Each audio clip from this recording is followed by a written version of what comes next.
That added pressure, and what do you want to say to all your fans who came here? Maligayang Pasko, mga kababayan!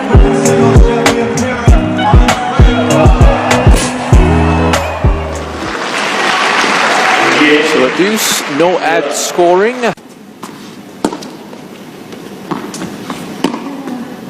Explosive showdown in Macau. The night Alexandra Eala made Russia sweat. The holiday season was supposed to be about peace, joy, and goodwill to all. But somebody forgot to tell Alexandra Eala that memo. Because on a spectacular evening in Macau, under the glittering chandeliers and bright lights of the Macau Forum, the 20-year-old Filipina sensation walked onto the court and delivered a performance that sent shockwaves through the tennis world. This wasn't just another exhibition match. This was a declaration of war. This was the moment when a player ranked 53rd in the world looked the 9th best player on the planet straight in the eye and refused to blink. Welcome back, tennis fanatics, to the story everyone is talking about but nobody saw coming. If you thought the MGM Macau Masters was going to be a gentle holiday tune-up for the big guns ahead of the Australian Open, you were spectacularly, gloriously wrong. What unfolded on that hard court was nothing short of sensational. It was drama. It was grit. It was the kind of tennis that makes you jump out of your seat and spill your drink all over the floor. And at the center of it all was our Filipino warrior princess, Alexandra Eala, going toe-to-toe with Russian prodigy Mira Andreeva in a clash that had everyone asking the same question by the end of the night. Is the gap between good and great finally closing? Now, before we dive headfirst into the action, let's paint the picture properly because context is everything in sports. The MGM Macau Masters isn't your run-of-the-mill tournament. This is an invitation-only extravaganza, a showcase where legends coach the rising stars, where the elite of women's tennis gather to sharpen their weapons before the Grand Slam season kicks off. Think of it as the Avengers of tennis, except instead of fighting Thanos, they're fighting for bragging rights and that sweet, sweet preseason confidence. The format is simple but brilliant. Two teams, led by two of the greatest champions Asian tennis has ever produced. On one side, you have Team Li Na, captained by the Chinese icon herself, the woman who broke barriers and smashed through glass ceilings to become Asia's first Grand Slam singles champion. On the other side stands Team Conchita, led by Spanish Hall of Famer Conchita Martinez, the tactical genius who knows more about winning on clay and grass than most people know about their own backyards. These aren't just coaches. These are legends passing the torch, and the players on these teams know they're being watched, judged, and molded by the very best. Alexandra Eala found herself representing Team Li Na, and honestly, the symbolism couldn't be more perfect. Li Na was the trailblazer, the Asian player who proved that tennis greatness wasn't reserved for Europeans and Americans. And here comes Alex, the pride of the Philippines, carrying that torch forward into a new generation. But here's the kicker. Alex wasn't exactly fresh as a daisy when she arrived in Macau.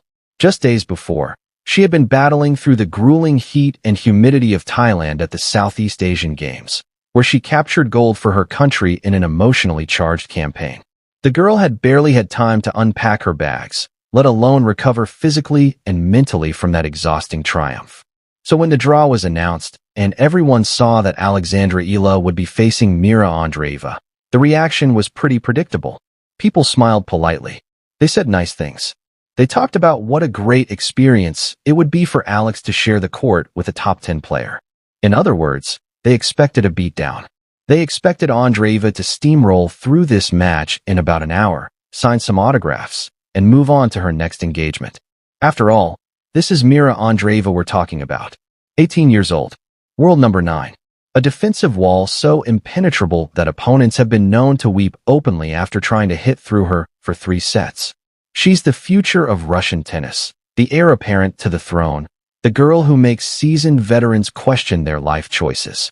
But Alexandra Eala didn't get the memo about being intimidated. In fact, judging by what happened over the next hour and 45 minutes, Alex Eala didn't just ignore the memo. She crumpled it up, set it on fire, and used the ashes to draw war paint on her face. Before the match even began, there was an interview that, in hindsight, feels almost prophetic. The reporter asked Alex about the pressure of playing in front of a large Filipino contingent in the crowd, about whether that added weight to her shoulders. And Alex, with that trademark smile that could melt glaciers, responded with grace and warmth. She wished everyone a Merry Christmas.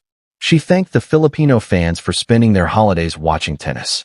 She praised the experience of sharing the court with Mira. She was sweet. She was humble.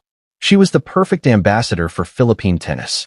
But don't let that sugary sweetness fool you for even a microsecond. Because the moment that microphone was turned off and the umpire called time, a switch flipped. The nice girl disappeared, and a stone-cold competitor emerged. This is something people don't always understand about elite athletes. The smile is real. The gratitude is genuine. But underneath that exterior lives a ruthless competitor who would happily rip your heart out through your ribcage if it meant winning a tennis match. And Alexandra Eala, for all her charm and politeness, is absolutely that kind of competitor. The match began, and within the first few games, something extraordinary started to happen. The crowd, which had been buzzing with anticipation, suddenly went silent. Not the bad kind of silent where everyone's bored. The good kind of silent. The kind where everyone's holding their breath because they can't believe what they're seeing. Because Alexandra Eala wasn't just hanging in there. She wasn't just defending. She was attacking. She was taking the ball early. She was ripping forehands cross-court with that heavy topspin she learned at the Rafa Nadal Academy. She was moving Andreeva around the court like a puppeteer pulling strings. And then it happened.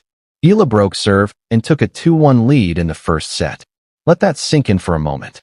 Alexandra Eala, ranked 53rd in the world, coming off a physically exhausting gold medal run at the SEA Games, having barely slept in her own bed for weeks, broke the serve of the world number 9. In an arena full of tennis sophisticates who had seen everything, you could hear the collective gasp. Heads turned. Eyebrows raised. Over in the Team Conchita coaching box, you could see the Spanish legend leaning forward, her expression shifting from relaxed confidence to focused concern. This wasn't supposed to happen. When a player ranked in the 50s faces someone in the top 10, the script is usually pretty straightforward. The underdog wins a few games through sheer adrenaline. Maybe steals a break if the favorite is having a bad service game. But ultimately the class difference shows through and the favorite cruises to victory. That's the script. That's how it works 99 times out of 100. But Alexandra Eala apparently never learned to read scripts. Or maybe she read them and decided they were boring. What made this even more remarkable was the style of tennis Eala was playing. She wasn't pushing. She wasn't moonballing. She wasn't trying to outlast Andreeva in grinding rallies. No. Alex came out swinging like a woman possessed. Her lefty forehand, whipping with that distinctive Spanish clay court spin, was landing millimeters from the lines. Her backhand, often considered a work in progress by some analysts, was suddenly painting corners like Picasso in his prime. And her footwork, that underrated aspect of her game that doesn't always get enough credit, was allowing her to get into position early and dictate play. Mira Andreeva, to her credit, looked genuinely puzzled. This girl from the Philippines was supposed to be tired. She was supposed to be intimidated. She was supposed to be playing defensive tennis, trying to hang on for dear life. Instead, she was playing like she belonged on the same court, like the 44-spot ranking difference was just a clerical error that would soon be corrected. You could see Andreeva between points, talking to herself, trying to figure out the puzzle in front of her. Why was the ball coming back so fast? Why were her usual defensive patterns not working? Why did this girl have absolutely no fear? The Filipino contingent in the crowd, which had started the match nervously hopeful, was now in full voice. Every point Eala won was greeted with roars that shook the rafters. The Philippine flag waved. Chants of encouragement echoed through the arena. This wasn't just a tennis match anymore. This was a movement. This was national pride on full display. And Alex, feeding off that energy like a superhero drawing strength from the sun, kept pushing. The set stayed competitive, which is another way of saying it was an absolute dogfight. Eala leveled the score at 3-all, and at that moment, something fascinating happened in the arena. The exhibition atmosphere completely evaporated. Players on both benches stopped chatting. Coaches stopped smiling. Everyone realized this had become a real match, a genuine battle where reputations and confidence were on the line. Conchita Martinez, the tactical mastermind, was gesturing emphatically to Andreeva between games, clearly adjusting the game plan on the fly. Andreeva, showing exactly why she's ranked where she is, managed to edge ahead to 5-4. But even then, Eala refused to fold. She held serve, extending the set, making Andreeva earn every single point. The Russian finally closed out the first set 6-4, but the scoreline was almost irrelevant at that point. What mattered was how it felt. And it felt like Andreeva had just survived a car crash. She walked to her chair looking relieved rather than confident, like someone who had just escaped a dangerous situation rather than someone cruising through an exhibition match. 6-4. On paper, a comfortable first set for the favorite. In reality, a wake-up call that had all of Russia's tennis establishment suddenly paying very close attention. The second set began, and most people expected the inevitable. The conventional wisdom in tennis is that when an underdog plays a heroic first set and comes up short, they deflate in the second. The adrenaline wears off. The belief fades. The physical toll of playing above your level catches up with you. The favorite, meanwhile, adjusts their tactics, raises their level just enough, and closes out the match with clinical efficiency. Alexandra Eala, once again, didn't read that particular chapter of the tennis handbook. Instead of wilting, she came out for the second set and immediately broke Andreeva's serve again. 2-1 Eala. Again, the crowd went absolutely berserk. Filipino fans were on their feet, waving flags, screaming encouragement. Even the neutral spectators were getting caught up in the moment, because everyone loves a good underdog story, and this was shaping up to be exactly that. At this point, something interesting was happening in the Team Conchita coaching box. The relaxed, almost casual demeanor from the first set was gone. Conchita Martinez was animated, talking intensely with her assistant coaches. Mira Andreeva was the Russian prodigy, the girl who had reached Grand Slam quarterfinals, the future of their tennis program. And she was being pushed to her absolute limit by a player most casual fans had never heard of. This wasn't just a match anymore. This was a statement. And that statement was being broadcast to everyone in the tennis world. Alexandra Eala has arrived.